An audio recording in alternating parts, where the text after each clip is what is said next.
السلام عليكم يا ابن عمي. فيلم النهارده فاخر من الآخر. ما تنساش تصلي على النبي وتعمل لايك واشتراك في القناة. فيلمنا بيبدأ ببنجر كلب منجر، وكان شقي جدا، وصاحب الكلب ده اسمه راجل، وكان بيشتغل في صناعة الألعاب وبيعزف بيانو كويس. وبنجر كان عامل قلق عشان كان عايز راجي ياخده ويخرجه، وفعلا راجي بيعمل كده وياخد بنجر ويخرجوا مع بعض. وبنجر وقتها بيكون بيدور على شريكة حياته، وبرضه بيدور لراجي على زوجة، لأن راجي رغم إن هو رومانسي وسنه كبير بس ما كانش بيفكر في الزواج. وبعدها بيفضل بنجر يلف ويدور في كل حتة لحد ما يلاقي شريكة حياته ليه والراجي، وكانت بنت اسمها أنيسة والكلبة بتاعتها اسمها بهيرة. وهنا بنجر بيحاول محاولات كتير عشان يجربهم من بعض، وفعلا بعد محاولات بنجر نجح، وراجي اتعرف على أنيسة وقرروا يتجوزوا. وفعلا راجي بيتجوز أنيسة وبنجر بيتجوز كلبتها بهيرة. وبيعدي عليهم 6 شهور وبنشوف بنجر وبهيرة عايشين وقتها حياة سعيدة في البيت. بس في الوقت ده ظهرت ست شريرة، ودي كانت مديرة أنيسة في الشغل واسمها كورويلا، وبتكون جاية عشان تشوف الكلاب الصغيرة ولاد بنجر وبهيرة. وده لأن بهيرة أصلا بتكون حامل، بس أنيسة وقتها بتقول لها إن لسه بدري ولسه فاضل 3 شهور على الولادة. فبتتعصب كورويلا وبتتضايق جدا، ولما بتقرب من بنجر، بنجر بيكون قلقان منها ومش عاجبه شكلها. وبعدها كورويلا وهي ماشية بتقول لأنيسة إنها ترجع لهم تاني بعد 3 شهور. وبنعرف من بنجر وبهيرة إن كورويلا أصلا كانت عايزة تاخد ولادهم عشان تموتهم وتستخدم فروهم في اللبس. وبعد ما عدى 3 شهور بنشوف بنجر وراجي بيكونوا قاعدين على باب أوضة، وبعدها بتخرج المربية ناني من الأوضة وبتقول لهم إن بهيرة خلفت 15 كلب نجار. وهنا بنجر يعني بيتصدم وبيكون مستغرب جدا من عدد الكلاب اللي جاتله، بس برضه فرحته ما بتكملش عشان في اللحظة دي رجعت كورويلا تاني، وبتعرف وقتها إن بهيرة خلفت 15 كلب. وبتبدأ كورويلا إنها تعرض السعر على أنيسة عشان تشتري ولاد بنجر وبهيرة، بس راجي بيرفض فكرة البيع نهائيا وبيقول لها إن هو مش هيبيع أي كلب من ولاد بنجر. فبتتعصب كورويلا جدا من قرار راجي، وبعدها بتهددهم وبتعلن عليهم الحرب. وبتعدي فترة وبنشوف بنجر وبهيرة وولادهم بعد ما كبروا وبيكونوا قاعدين بيتفرجوا على التلفزيون مع بعض. وبعدها بشوية بنجر وبهيرة وأنيسة وراجي كانوا خارجين عشان يتمشوا، وطبعا الكلاب كانت في البيت مع المربية ناني. ووقتها بنلاحظ إن في شخصين بيراقبوهم، وكان اسمهم كاسبر وحراش.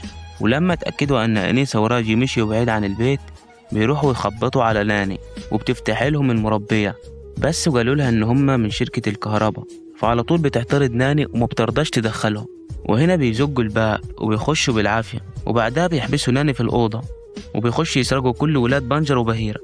وبعدها بيمشي على طول من المكان. ولما ناني عرفت بتخرج برا البيت على طول بتدور عليهم في الشارع، وكانت مصدومة إن كل الكلاب اتسرقت.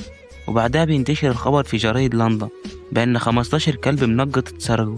وبعد مرور فترة من نشر الخبر في الجرايد بيكون بنجر وبهيرة يأسوا وما بيكونش في أي أمل إن ولادهم يرجعوا ليهم تاني. وفجأة بنجر بتجيله فكرة وبيقرر إن هو يخلي كل الكلاب اللي في المنطقة اللي جنبهم يتساعدوه.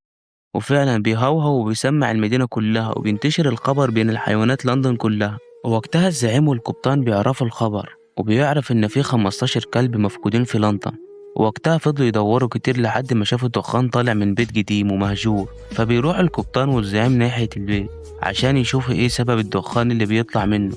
وفعلا دخلوا جوه وكان شكهم في محله، بس لقيوا جوه كلاب كتير جدا منقطة، مش ال15 كلب بتوع بانجر بس. وهنا القبطان دخل عشان يشوف ايه اللي جوه وشكه كان في محله. وبعدها رجع القبطان تاني للزعيم عشان يبلغه باللي شافه، وقال له ان كل الكلاب موجودة في البيت. فوقتها بيبعتوا القبطان تاني عشان يهرب الكلاب، وبيبدأ فعلا بيخرجهم واحد ورا التاني من فتحة صغيرة. ومن ناحية تانية الزعيم على طول راح عشان يبلغ بنجر وبهيرة ونشر الخبر في كل حتة. وبنرجع تاني للقبطان وكان خلاص خرج الكلاب من الفتحة الصغيرة، بس وقتها بيلاحظوا الحرامية إن الكلاب مش موجودين وبيبدأوا يدوروا عليهم في كل حتة. ووقتها كان القبطان عمال يجري على السلم عشان يخرج برا البيت، والكلاب كلها طبعا كانت معاه. وفي الوقت ده وصل البيت بنجر وبهيرة، وبيبدأ بنجر وبهيرة إنهم يهاجموا على كاسبر وحراش. وبعد ما نجحوا إن هم يخلصوا عليهم، بنجر وبهيرة بياخدوا ولادهم وبيهربوا بيهم وبيتنقلوا من مزرعة لمزرعة لحد ما وصلوا لمزرعة بقر. والمزرعة دي كان أهلها طيبين وبيأكلوهم ويشربوهم ويسيبوهم عشان يكملوا طريقهم. ودخلوا مزرعة تانية وبنجر لون الكلاب باللون الأسود عشان لو حد شافهم ما بيتعرفش عليهم.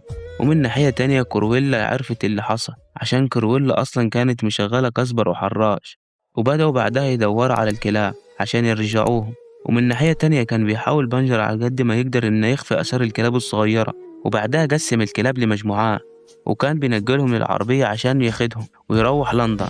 وطبعا كاسبر وحراش كانوا شايفين الكلاب، بس عشان الكلاب كانت سودا فكانوا مفكرين إن مش هم دول الكلاب اللي بيدوروا عليهم. وهنا بانجر وهو بينقل آخر مجموعة كرويلا بتلاحظ كلب ما كانش لونه أسود، فوقتها بتعرف الخطة اللي عاملينها ونقلت بسرعة على كاسبر وحراش عشان يجروا ورا العربية ويلحقوهم.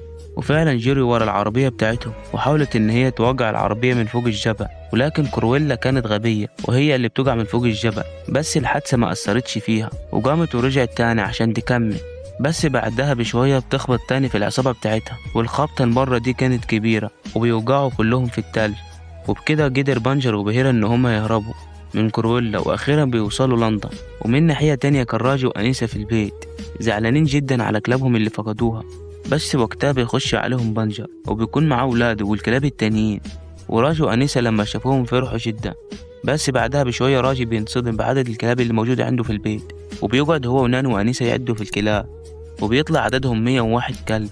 بس راجي وقتها بيقرر إن هو يحتفظ بالكلاب كلها علشان خاطر بانجر، وبينقلوا في بيت أكبر عشان ياخدوا الكلاب كلها معاهم. وبعدها بينتشر الخبر في كل الجرايد عن